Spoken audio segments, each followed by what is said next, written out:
It's Beer O'Clock and it's the Beer O'Clock show where every week we engage in some light-hearted, beer-related banter. My name is Mark, and joining me, giddy as a schoolgirl on the night of her first dance because Unhuman Cannonball is coming back and he won't shut the fuck up about it, is my beer mentor Steve. Hello, Steve. Hello, Mark. How are you doing? I'm doing very well. How are you? I'm fine, thank you. You're getting excited, aren't you? I'm getting very excited. Pants-pissingly excited. Very good. One would say. Yes. It's coming out next week. Yes. Your Unhuman Cannonball. Oh, yes. Your 12% abomination. Yes. It's not an abomination, it's quite nice. Also joining us this week to review this week's beer selection is YouTube sensation and Jamie Oliver's Bessie mate, the craft beer channel's own Jonny. Hello, Jonny. Hi, how you doing? I'm doing very well. How are you? Yeah, really well. I'm Jamie's best mate suddenly. Yeah. Well, I've been trying for years. He even comments on your YouTube videos I've seen. Well, that is true. And that is true. I think he loves the beer more than he loves us. I don't know. We're going to get to that beer in a little bit. But before we get to the main body of the show, Jonny, why don't you just tell us a little bit? You guys are called the Craft Beer Channel. You're on YouTube. Indeed. You have a series of videos about various beer things. Tell us who you are and what it is you actually do. Well, we just sort of we're three beer fans who work for Jamie Oliver, and we I've always been unlike Steve a big YouTube fan, and used to watch all the beer reviews, but decided we could do something a little bit different because we've got we're obviously foodie, so we do lots of cooking with beer, lots of beer and food matching, and try and get a bit of humour in there so it doesn't get too sort of stuffy craft wankery. Which I'm a big fan of, but obviously there's a time and a place. Yeah, remember where you are, Martin. We have one of the premier craft wankers just sitting over we there. do. He does. He cuts an impressive form at our weekly wankering sessions. Steady on. Right. So how long have you guys been going? Only for about we launched in August, so I guess about 9 months now. And after a lightning start, we're sort of plateauing. So we're trying to come up with lots of new ideas and sort of to keep things fresh. So we've signed to a thing that's launching on Friday, in fact, which is called Drinks Tube. It's an extension of Jamie's Food Tube. So that's all about cocktails and beer and wine. We're doing lots of exciting stuff with them, and that launches on Friday. So that will hopefully give us a kick on. And we're really excited about there's a bit of money being ploughed in, that sort of thing. So craft beer is very, very much on the YouTube agenda now. Okay, so you actually do work for Jamie Oliver. During the day, I'm assistant editor of his website. Oh right, okay. Yeah, and then the rest of the stuff we've sort of begged and pleaded for for him to let us do this professionally, and we're getting there. One day we'll be paid for it. So at the moment, he just gives you a bit of a nod and a wink to send people your way.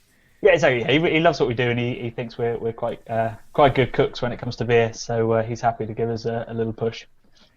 Cool. Okay. Well, we'll get to more of what the Craft Beer Channel does as we go along. Stephen. Yes. Do we have any beer news this week, mate? Of course we have news. So it's rapidly becoming everybody's favourite part of the show. Don't laugh. Maybe we should put it at the end. It might keep people here till the end of the show. Come on, where's my pit? Okay.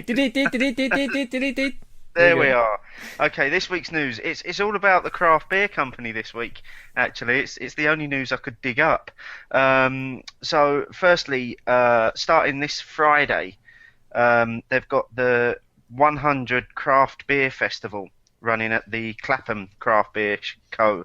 100 different variations of beers over the weekend. By all accounts, from what I'm hearing, I think they've got one keg of each beer. So when it's gone, it's gone. There's about 25 exclusives that will only be available at this festival. You don't need any tickets. You just turn up, pay your money, and drink your beer. And that's at the Clapham Craft Beer Co. from the 3rd to the 6th of April. Second piece of craft beer news. They're opening another branch at Covent Garden this time. No more details other than that at the moment, other than that it's coming soon. But there will be another craft beer co in Covent Garden at some point this year.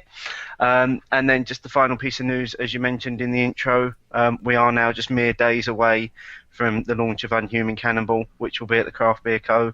in Islington next Thursday. Times are still to be confirmed. I think the pub opens about 4 o'clock. I plan to be inside at about 4:minutes, and Me too. the second the second they start serving the stuff, I'm going to be all over it like a rash. Yeah, and you're not going to be camping outside, are you? I'm not going to camp outside, no. No, I don't think there's going to be that much of a furore over it, but I will certainly be there for when it opens. Yeah, no one knows who Magic Rock are. It's fine. No, No one it's will be there. it's just going to be a quiet affair, isn't it?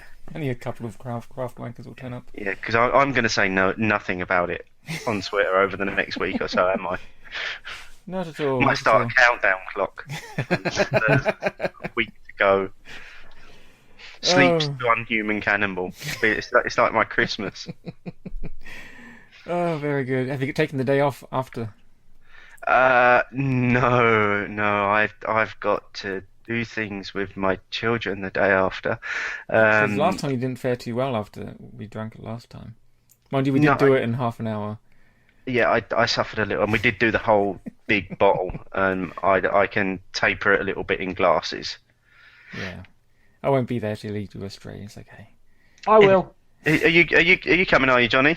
Oh, absolutely, yeah. Yeah, we've hopefully lined up an interview with them to talk about it, because I'm excellent. just as excited as you. Brilliant, great stuff. we might piggyback on that interview then. Oh, will you? Yeah. Come. I've been on your show now, so you can by all means appear in ours if you're happy to be on screen as well. Yeah, get your head in frame. Yeah. We'll do your hair nice. Yeah, thank you. Won't take you long. Just bring your can of polish. You'll be fine. Anyway, sorry about that, Steve. I'm just ignoring it. Right, shall we get to this week's featured beer then? The reason why we have Jonny on, partly, I mean, I think we're planning on doing this beer anyway, but it's the Black Mountain Black IPA from Brains, who Jonny and his chums had a hand in putting together with Brains Brewery. Isn't that right? That is correct. Yeah, we went down there for 2 days back in November to brew with them. So we chose the style, and then we designed it with them the day before, and then went in and brewed it with them in their little craft. They've got a little, can't remember how big, but a craft brewery sort of next to the main one. So we went in there for a day. Okay, what's the difference between their main brewery and their craft brewery? I mean, the equipment is the sort of main difference, and it's mostly just run by the head brewer, Bill Dobson. And basically he meets up with lots of people in the beer world and brews with them because he finds it exciting to try lots of different things with lots of different ideas. So they founded a bit over a year ago, and they've done about 18 beers, I think, now. And if they really like them, then they stick with them. And hopefully they'll stick with Black Mountain, we'll see. Yeah, Steve, that's who we can get to do my Tutti Frutti Saison. It's in based on the Have you given up on Andy doing it now? But he's doing some raspberry wheat beer now. I don't know. I think if you keep on his case, he'll do the two he says on. Anyway, there's a video on YouTube on the Craft Beer Channel's channel, where which is basically your report from going to Brains, and you're there with the brewer and you're talking about the process and all that kind of stuff. It's really interesting to watch. We'll have a link to that in the show notes. But as we're getting prepared for this beer, why don't you tell us a little bit about the beer itself, Jonny? So it's called Black Mountain. It's named after the Black Mountain, unsurprisingly, which is in Wales. And basically what we wanted to do is make a black IPA, because I'm a big fan of that style, black IPA, the black ale, whatever you want to call it. Cascadian Ale, I think they're also called. And so we went to them, and I said I want to do a really hoppy black IPA that sort of smells like an IPA and then has the real porteriness to it. And so obviously Black Mountain there's the sort of coal history to do with South Wales and Cardiff, where Brains is based. So we thought that was the most suitable style and the most suitable kind of trendy thing to do, really, because everyone loves to overhop every beer. And we're perfectly happy to do that. Right. Okay. So this is right up Mark's favourite street then, isn't it? Yeah. It's a hop bomb black IPA. Just Mark's favourite style of beer. I remember you reviewed Fade to Black, didn't you? And that the same accusation was levelled that he's not into this kind of thing. But I think he quite liked it. Didn't you quite like it, Mark? I did like it, and I'm actually getting to my porters and stouts at the moment. Oh, okay. It's the darkness that puts you off, is it, or the hops? The hops. I don't like hop bombs. Ah. Mainly because last season we did almost nothing but American beers, and they were all like sextuplet hopped beers, stupidly hopped beers. But if they're done nicely, it's got to be balanced, hasn't it? Exactly. And I mean, so- I've had some American IPAs or pale ales which are decently hopped, but they come in with really tropical, fruity flavors on the back end and stuff like that, rather than just filling your mouth with grass seeds and that type of flavor. You know what I mean? Anyway, Don't like eating grass myself. shall we get into this beer, guys? Yes, let's. Yes, let's do it. It's a lovely little foil wrapper around the top. Yeah, I made sure to take mine off before the show because I didn't know. A couple of weeks ago, we struggled to get what turned out to be a screw top lid off a can of beer. We Must have blame been the a great Americans. podcast. And mine's only been in the fridge about half an hour because I only got home from travelling about 45 minutes ago. Yeah. Well, she can be a bit lively when she's warm. So yeah, it's just very a little lively. I've got a bit- gorgeous 4-finger head on it at the moment. Yeah. Mine's not been in much longer than that. I think I've had it in the garden for most of the day, and I just popped it in the fridge for the last hour, just to cool it down. Wow, it really does have that hoppiness on the nose. It does, but interestingly, from the bottle, all I was getting was the roasted flavours, the roasted aromas. Oh yeah. But you put it into the glass, and they've disappeared, and it's all hops. I guess you're releasing all the aromas from the hops as you pour it. Yeah, still coming through the head. Now, where are these hops from? Because you have Amarillo, Pacifica, Citra, Summit, and Apollo.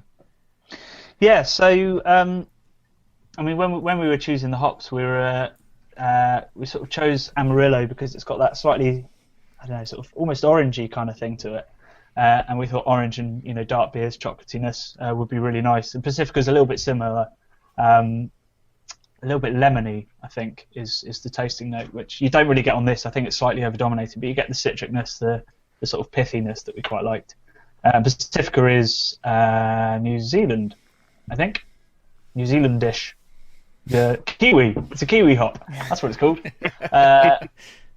Based on Hallertau, which is a German one. So it's usually sort of, it would have been associated with lagers, but this variety is a little bit more aromatic.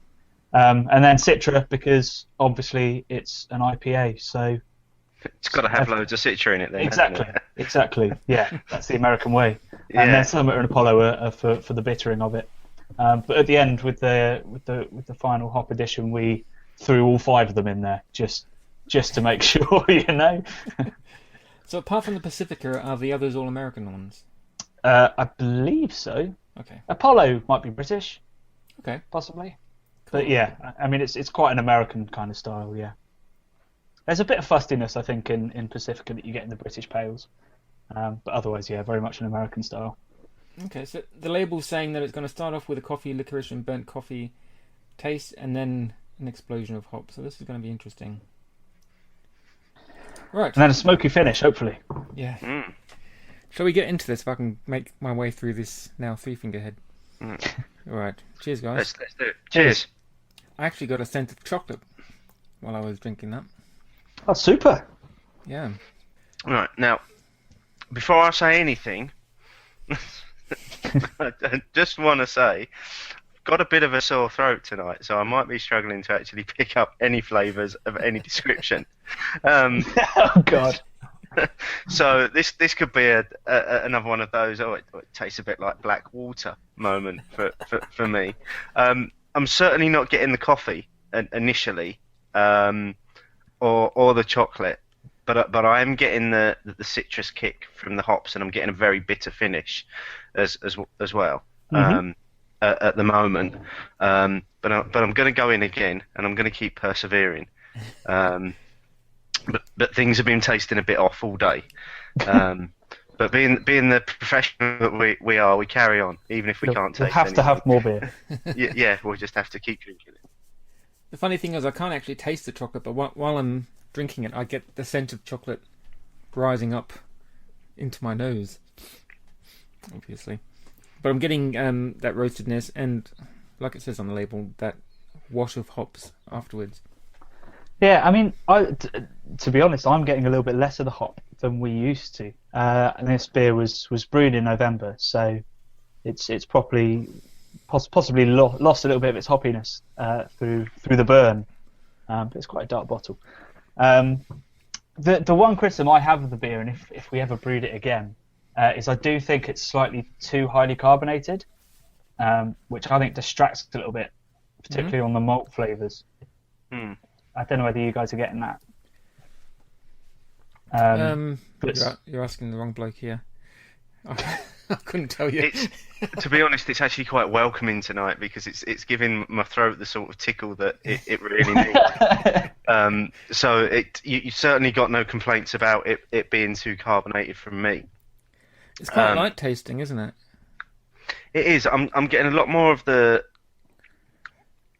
bitterness coming through now. Almost that sort of bittersweet chocolate finish to it, which is the sort of dark chocolate, the bittersweetness you get from dark chocolate. Yeah. Which is quite nice. That's quite nice on the finish. I'm still struggling to pick up anything at the outset though. I mean, I get a lot of roastiness when I first drink it, but we're all different, I guess. You've got a proper glass on you, actually. I know. Look at that. Yeah, it should be. It should be singing. Well, I guess that's why you're getting a lot more hop than I am, because you've got the right glass. I'm just drinking from a pint glass. But I've got my wanker goblet. Your wanker goblet. My wanker chalice. We need to get those made up with craft wanker written on the front and give them away. And sell them. Get T-shirts and everything. Yeah. Sell them. Okay. Mr. Scrooge, sure. Yeah. Turn this into a business somehow. You can't keep giving shit away. Oh dear. Well, the amount of beer you've got, you can probably set up your own shop.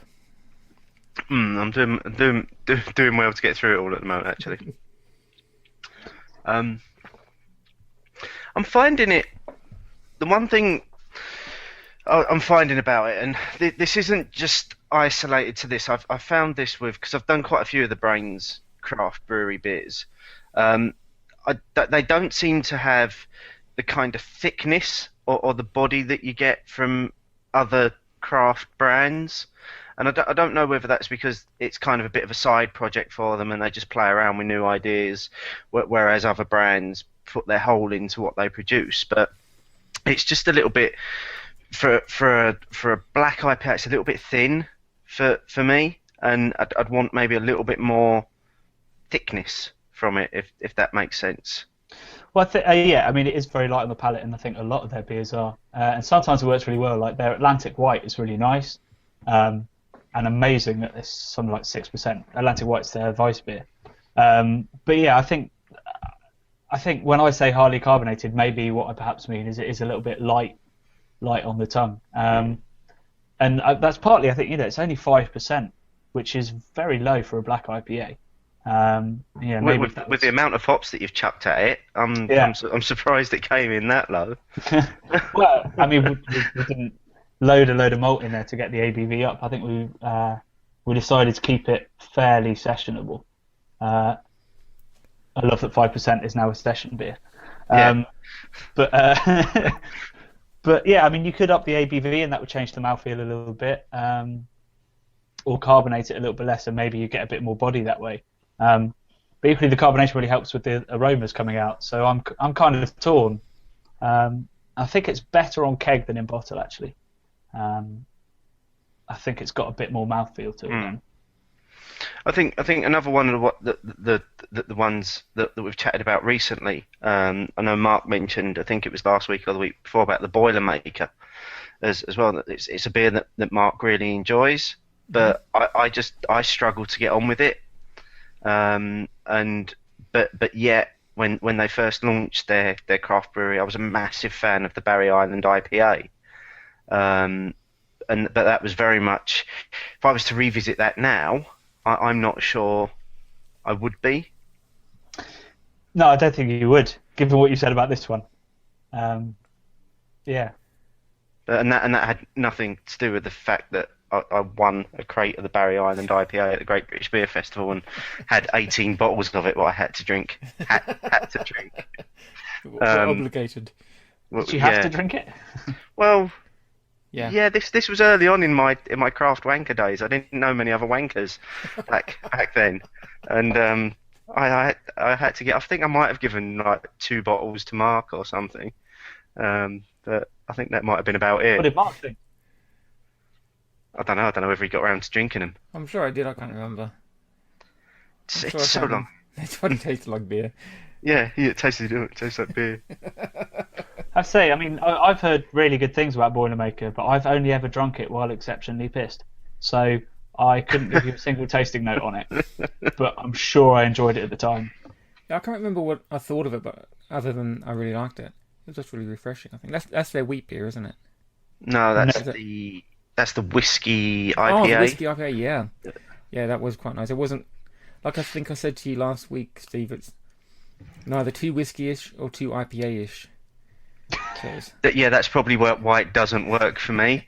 I would want one or the other of those extremes. I either want the beer to absolutely taste like it's whiskey, or I want it to be a smack in the mouth IPA. I don't want it to sit in the middle of those two. Whereas both styles frightened me, so having it in the middle was quite nice. Yeah. You can't be afraid, and a wanker.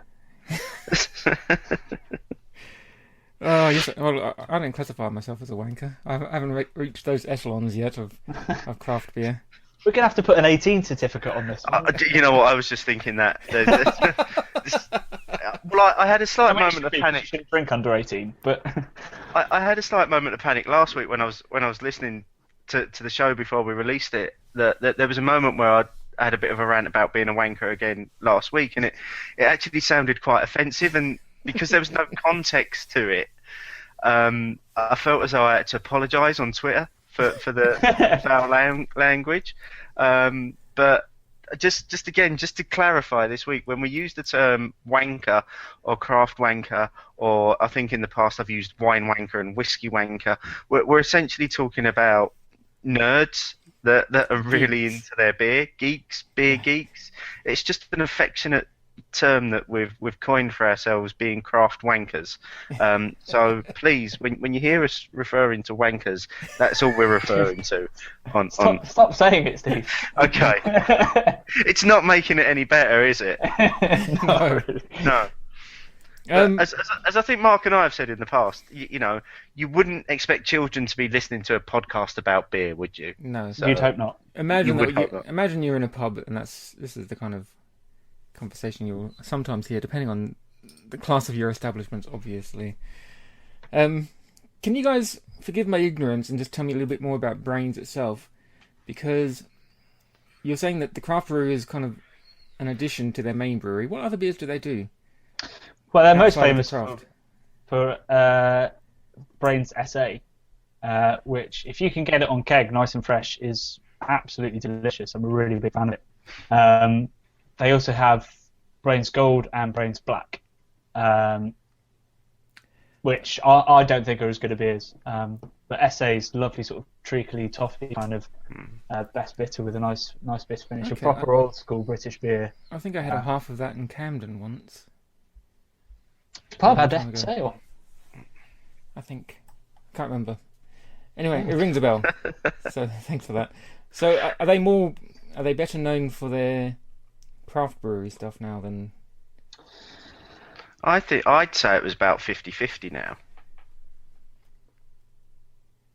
What would you think the general British public would think if they even know who Brains are? Probably their more mainstream stuff. Yeah.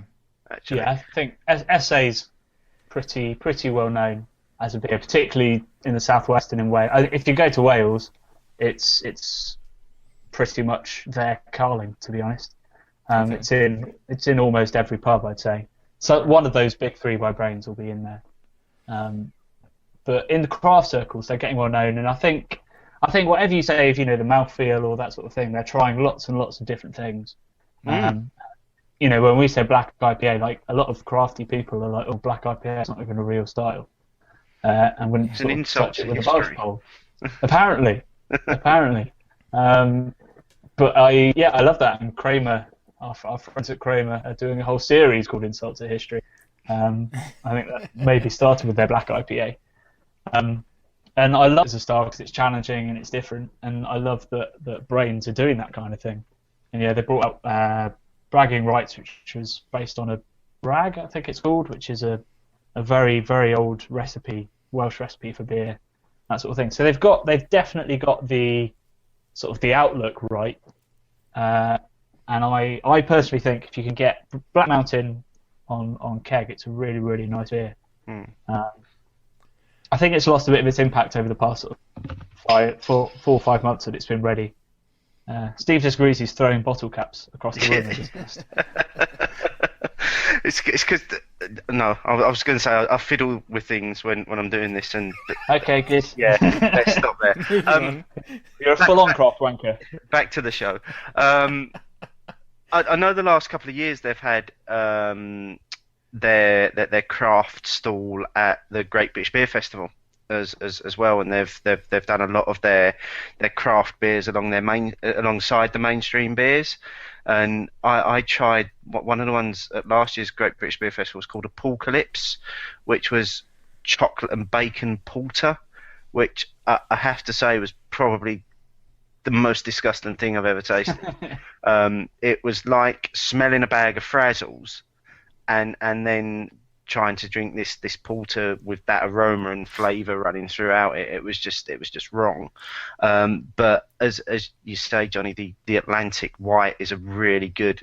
It's kind of a modern interpretation of it's a white IPA, so it's a wheat beer. And it's actually a wheat beer that I think you'd like, Mark. I know you're not a massive fan of IPAs, of wheat beers, but that's one that I think you'd be able to drink because it doesn't have that overly wheatiness to it. I'm actually getting a little bit more comfortable with the wheaty beers. My horizons are broadening, Stephen. Excellent. Have you tried the really, really good white Weiss beers, though? Like the Weihenstephaners and the Schneider Weisses, the different taps, because that's really persuaded me, particularly the variations that Schneider Weisse do. Doody said the same thing, that I need to drink good ones to really appreciate them. I think there's some British variations that are not up to scratch, really. But the old school ones, it's one of those styles that hasn't been reinvented particularly well yet. Atlantic White aside, but that's that's a hybrid, I guess. But yeah, the old school ones are still the best when it comes to the Weiss beers. Cool. I'll have to continue to educate myself. I mean, I'm drinking black beers now. Yeah. Willingly. Who knows where you'll go next? Yeah, check me out. Triple IPA next. Jonny, what has the uptake been for Black Mountain? What's the feedback been? It's been pretty good. Untapped, we're sort of 3.6, 3.7. And I've only given it 5 stars once, so it can't all be me. It went down really well at Craft Beer Rising in London and at the Brains Tap Takeover at the Rake. And it's now stocked in Uto beer. So I think with a little tweak, it could be a really, really lovely beer. And I think people agree. I think most of the feedback we get is that the mouthfeel isn't quite right for a black IPA. I think Steve's right. And I don't know, maybe I'd relook at the hops, possibly, but that's just me getting really picky because I've drunk, I'd say probably a barrel of it now. So what kind of mouthfeel do you think people are looking for? Well, my favourite black IPA in the world is the Widmer Brothers black IPA. I forget what it's called. Is it Pitch Black? Something like that.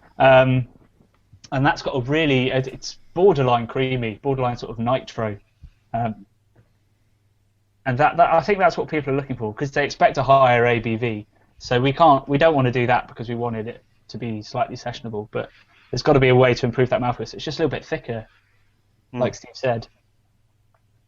Just almost, it almost needs to be a little bit more stout-like Mm. in terms of the thickness. It's got those flavours, but it doesn't quite have the texture, does it? Yeah, I mean, I think in terms of as you say, I think it's possibly a sessionable black IPA. And again, to reiterate what you said, it's worrying that we're now referring to sessionable beers at 5%.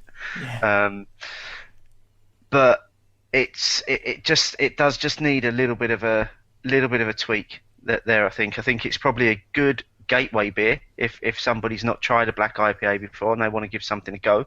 I'd say have a go at this, because you do get the characteristics that you'd expect from a black IPA. You're getting the roasted flavours. You're picking up on a little bit of the chocolate in there. I got a slight hint of the coffee right at the end, and that might have been where it warmed a little bit. But then you're also getting those big, bold, citrusy, hoppy flavours as well. I suppose the one thing for me that it's missing is that those hop flavors that you get from some of the bigger American IPAs, where you kind of begin to get that toffee caramel finish to the flavor, and I think that would have just finished this off perfectly. You can get a bit of that from using caramel, which might be a tweak we could make, and that would make it, you know, those kind of toffee flavors would pad it out a little bit. So maybe that's something to think about. See, I quite like this beer. I think it's pretty nice. I don't necessarily agree with making it more stouty. I think it's pretty nice the way it is now. Hey, you're bound to say that though, right? Yeah. But, I wouldn't mind, because you're talking about the Amarillo offering orange notes. I wouldn't mind getting more of that coming through on top of the very initial chocolate I got at the very beginning, and then the continual roasted flavors coming through the entire beer. So getting more orange in there would be really nice. I really like the more fruity type of hops. I don't mind heavily hopped beers as long as they give something more than just you've got hops in your beer, which so many beers do.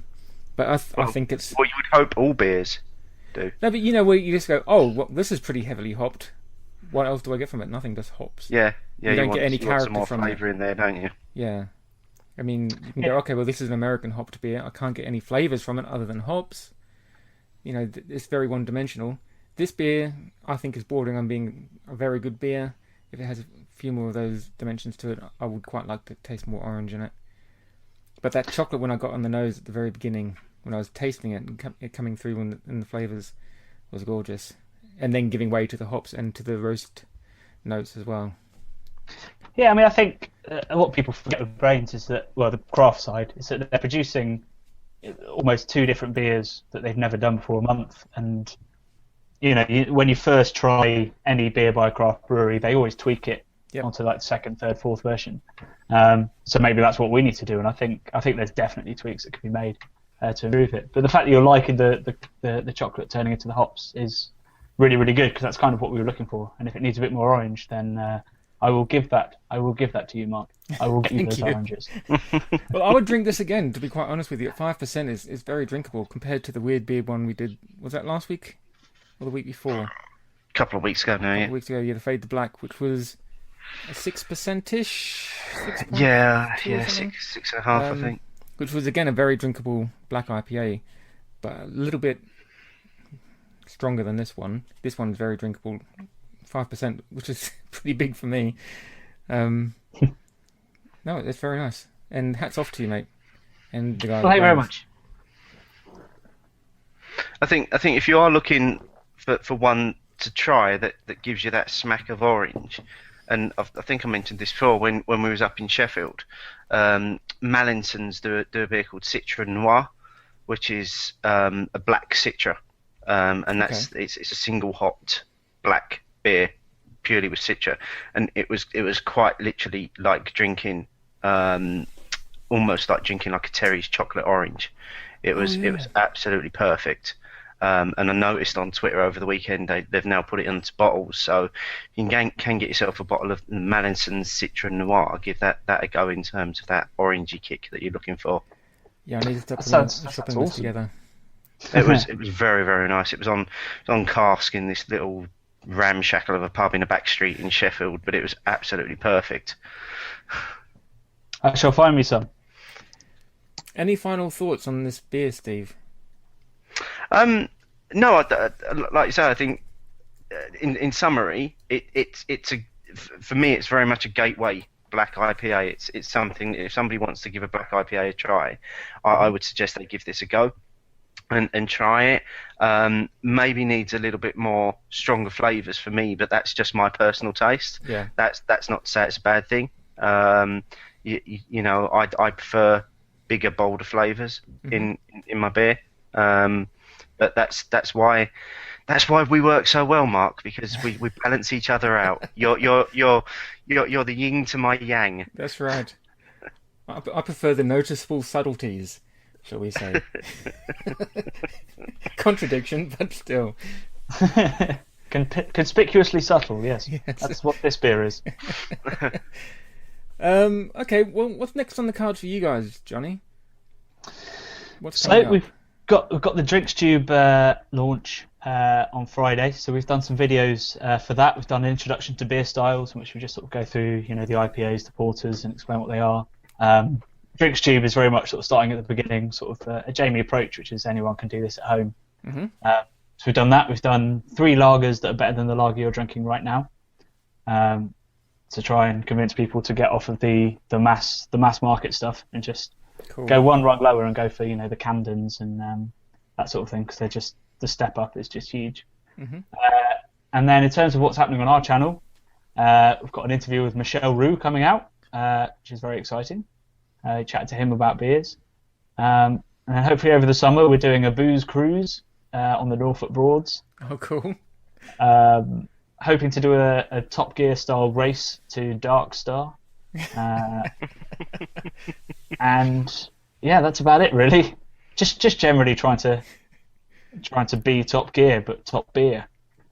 Very good. It was debated as a name for the channel, but we decided that was just too obvious. Yeah.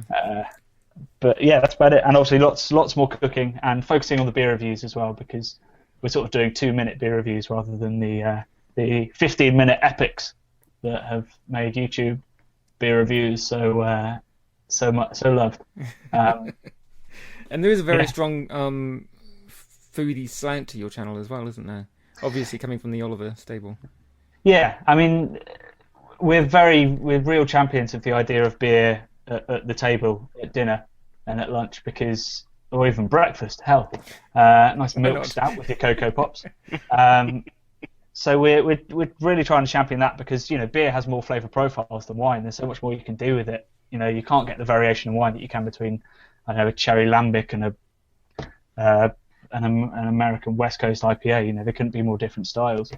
So there's so much more you can do with it.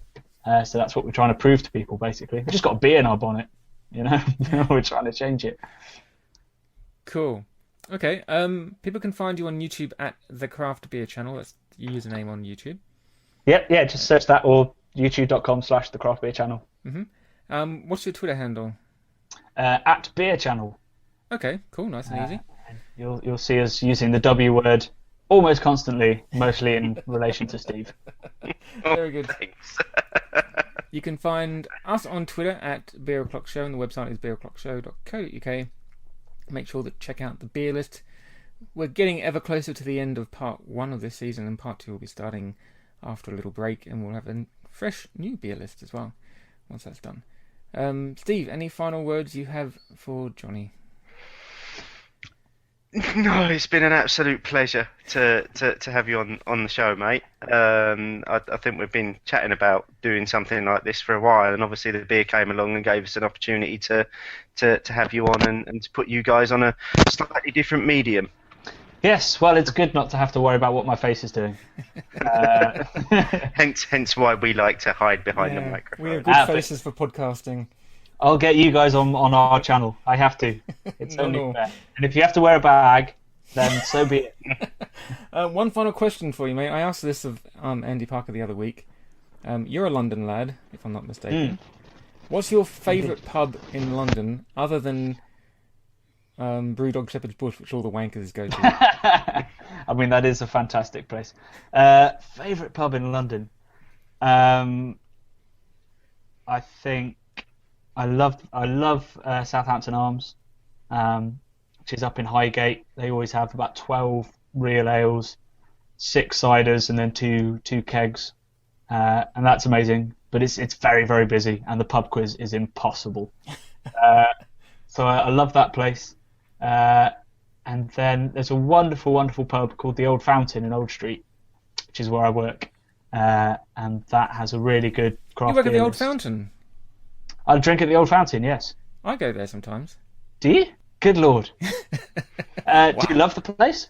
Do I love it? Yeah.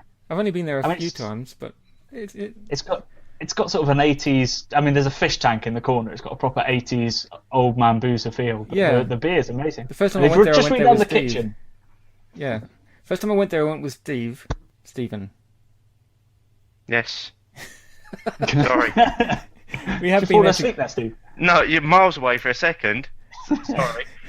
Yes, I took you there, didn't I? Yeah, and we went through a variety of the beers on there. I got my first pint of Magic Rock beer there at that pub. Ah, which which one? was Highwire. Highwire, yeah. Yeah, I have that occasionally. And my work's had a leaving do there before. It's a great pub. Yeah, I love it. And when we have the terrace open in the summer, there's no finer place to be. Oh, well, small world, isn't it? It is, apparently. I'll stop going there so often. I don't go there that often. Right, okay, that's it. Thank you very much, Jonny, for joining us. It's been a pleasure. You're very welcome. Thank you. Stephen, Yes. what do we have lined up for next week, mate?